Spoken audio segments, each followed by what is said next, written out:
आजच्या मैदानासाठी अखिल भारतीय बैलगाडी शर्यत संघटना महाराष्ट्र राज्य यांच्या वतीनं जे नियमावली तयार झालेली आहे त्या नियमावलीनुसार आजचं हे मैदान संपन्न होणार आहे। त्यामध्ये पहिले नियम आहेत, त्यामध्ये पहिला नियम आहे पंचांचा निर्णय अंतिम आणि अंतिम असणार आहे।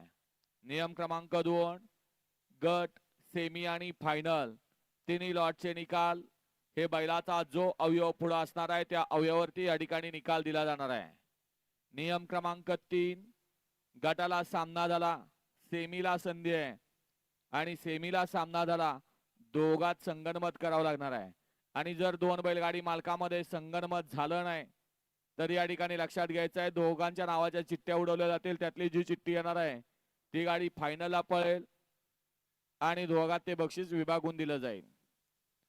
नियम क्रमांक पुढचा, बैलगाडी मालक एक बैल हा एकदाच पळवायचा आहे। डबल पळवला निदर्शनास आला गाडीचा निकाल कॅन्सल केला जाणार आहे। आणि जर ऑब्जेक्शन आलं, फक्त ऑब्जेक्शन घेणाऱ्यानं एक लक्षात घ्यायचं आहे तो बैल पहिल्यांदा कोणत्या गटात किती नंबर तासावर पळालाय या ऑब्जेक्शन सहित आपण यायचं आहे। आणि या ऑब्जेक्शन साठी आपल्याला 5 ते 7 गट दिले जातात, त्या गटामध्ये आपण या ठिकाणी आपलं ऑब्जेक्शन घेऊन यायचं आहे। त्याचबरोबर बैलाला कोणीही कोणत्याही प्रकारे मारहाण करायची नाही। विशेषतः ड्रायव्हर आपल्याला माहिती आहे खाली समांतर रेषेला सुट्टीच्या ठिकाणी पट्टी आहे, त्या पट्टीच्या ठिकाणी आपण जर बैल तापवताना आढळला, बैलाच्या सेफ्टीचा चावा घेताना आढळला तर आपल्याला या ठिकाणी 15 दिवसाची बंदी आहे। आणि बैल पळवत असताना सेफ्टीचा चावा घेतला डायरेक्ट 2 महिन्याची बंदी आहे।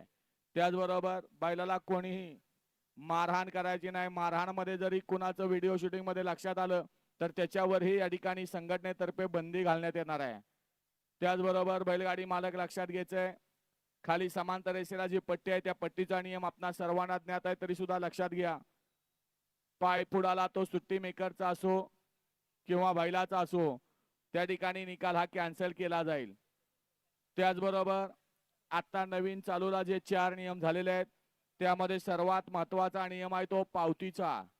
बैलगाडी मालक आपण आपल्या नावाच्या पावतीवरच पळायचं आहे। आपण दुसऱ्याच्या नावाच्या पावतीवर पळाला, ऑब्जेक्शन आलं, सक्सेस झालं, गाडी बाद। त्याचबरोबर दिनांक 26 मे अखेर म्हणजे दुपारपर्यंत जे या ठिकाणी बैलांचे व्यवहार झालेले आहेत, विशेषतः उत्तर महाराष्ट्रातनं ज्या बैलांची खरेदी झालेली आहे तीच बैल या ठिकाणी मैदानामध्ये पळतील।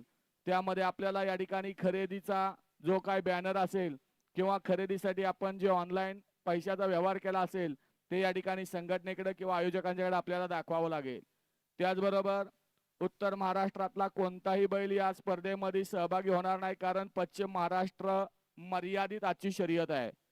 त्याचबरोबर पश्चिम महाराष्ट्रातली बैल पळत असताना करारातला कुठलाही बैल पळणार नाही याची नोंद घ्या। ज्याचे व्यवहार पूर्ण झालेले आहेत, जो मालक आपला इथला झालेला आहे की ज्यांनी तो बैल विकत घेतलेला आहे तोच बैल आजच्या मैदानामध्ये सहभागी होणार आहे याची बैलगाडी मालकांनी नोंद घ्या। आणि विशेषतः पावती, पुन्हा एकदा पावतीचा नियम आपल्याला सांगतोय की आपण या ठिकाणी जे आपल्या संघटनेने नियमावली तयार केलेली आहे त्यामध्ये आपण आपल्या नावावर पळायचं आहे। एका मालकाला 2 आपण पावत्या दिलेल्या आहेत, त्यामध्ये आपल्या या नावावर आणि आपल्या पहिरेकराच्या नावावर त्या 2च नावावर आपल्याला या ठिकाणी पळता येणार आहे।